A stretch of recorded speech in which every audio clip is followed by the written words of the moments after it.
Right, algebraic fractions. So make some notes, get the heading down, dates in Welsh, keywords. When you're ready, write starter down and we'll move on.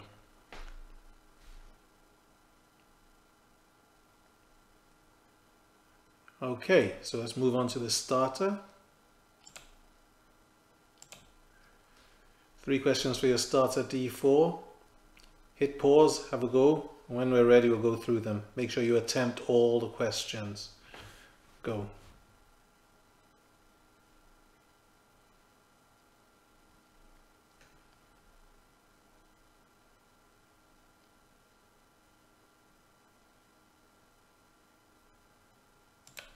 So what are we thinking about this 2n cubed plus 1?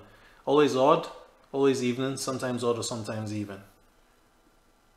Well, we know when we multiply a number by 2, if we double any number, doesn't matter what it is, it's going to become an even number. So by doubling it, we're going to make it even. When we add 1 to it, then we make it odd. So it's going to be always odd, and we have to give 3 examples then. So it's always going to be odd. Oops. There we go. 3 examples. So let n equal, say, I don't know, 2. Then we've got 2 times 2 cubed plus 1, which is 8 times 2 is 16, add 1, which is 17. Okay, which is an odd number. Let's try n equals 3. So it'll be 2 times 3 cubed plus 1. 3 cubed, 3 times 3 is 9 times 3 is 27. Double 27, get 54. So you get 55. Again, an odd number, and then you do n equals 4. Okay, 2 times 4 cubed plus 1. 4 cubed, 4 times 4 is 16, times another 4 is 64. Double 64, 128 plus 1, 129. So they're always going to be odd. Once you double a number, you're going to make it even. And then if you add 1 to it, you're going to make it odd automatically. Question 2, any solutions? You should have 2. What's x going to be equal to? Can anyone tell me? Remember, we got, because there's no coefficient of x squared, it's just going to be x times x. And then we look at the coefficients of minus 45. So we split them then. What coefficients of minus 45 will give us 4? It's not going to be 45 and 1. What about 5 and 9? That'll work. Which one's going to be positive to give us plus 4? Well, if it's plus 9 and minus 5, 9 minus 5 gives us 4, so that works. So it's minus 5 plus 9, and that means either x minus 5 is equal to 0 or x add 9 is equal to 0, which implies that x is equal to 5 or x is equal to minus 9. This last one, you got 1.25 times 10 to the power of 5 is equal to, and we make this then standard form, times 3 times 10 to the power of 3. We multiply 1.25 by 3. I can't do that in my head. So we multiply by 3, no calculators. That's going to give us 5, carry 1. 6 plus 1 is 7. Cross that out. Decimal and 3 times 1. So it'd be 3.75 times 10 to the power of 5 add 3 is 8. So hopefully you got that. No calculators, okay? Tom, no calculators.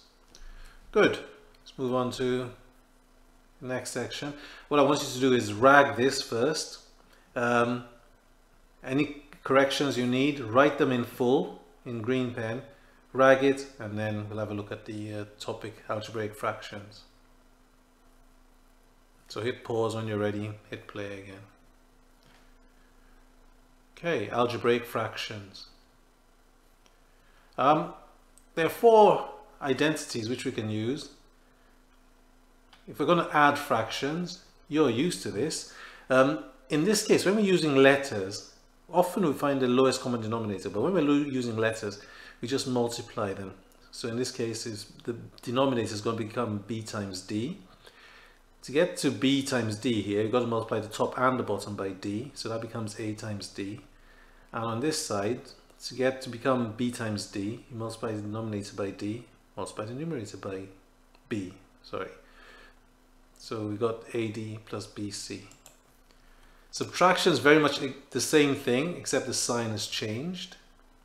Okay, so b times d as a denominator, that needs to be multiplied by d, so it becomes AD, and that needs to be multiplied by b.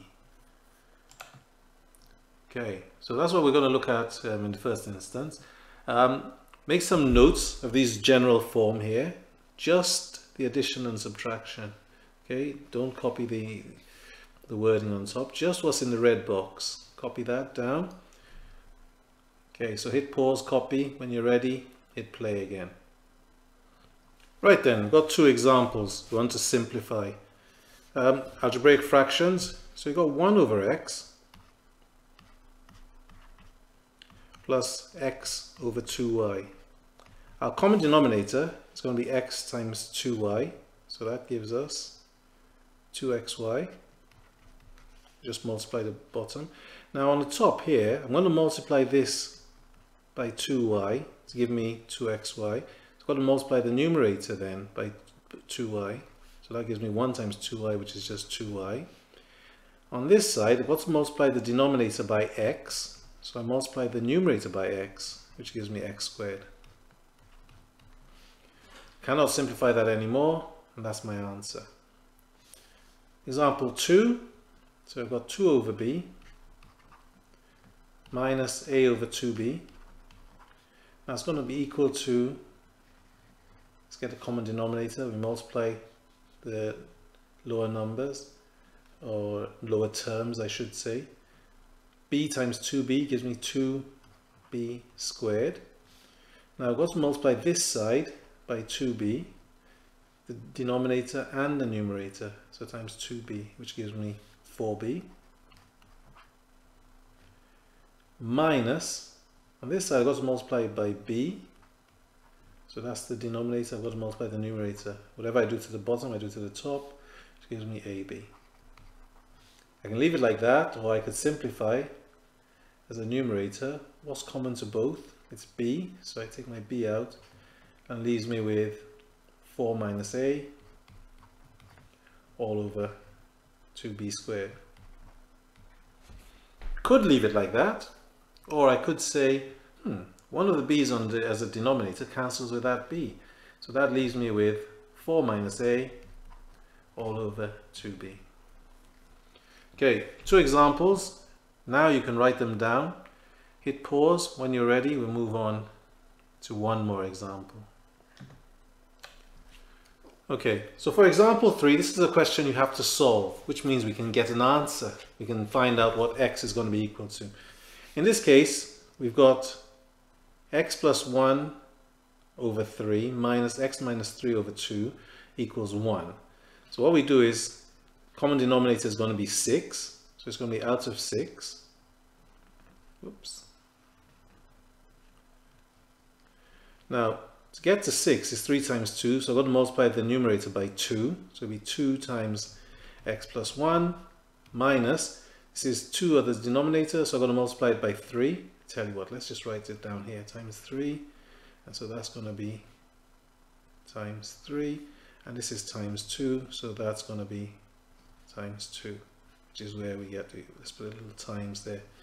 Okay, so this is times 3, so it'll be 3 times x minus 3, which is equal to 1. Okay, so as a numerator, I've got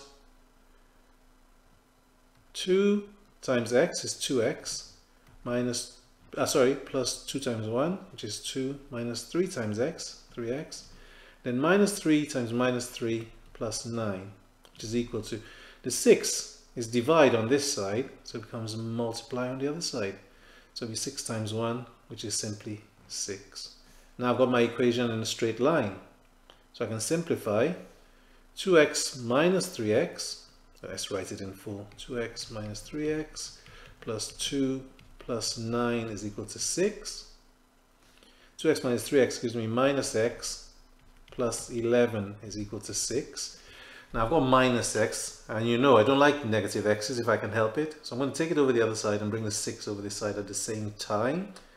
So that'll be 11 minus 6 now, becomes minus on this side, is equal to x. And we know 11 minus 6 is 5, equals x, or x equals 5. Good. So hit pause, write this example down, and I've got some classwork for you. Great. So classwork for today, 3 questions. I want you to do them all. So hit pause and carry on with these questions. You should be getting a worksheet with these questions on them. Good luck.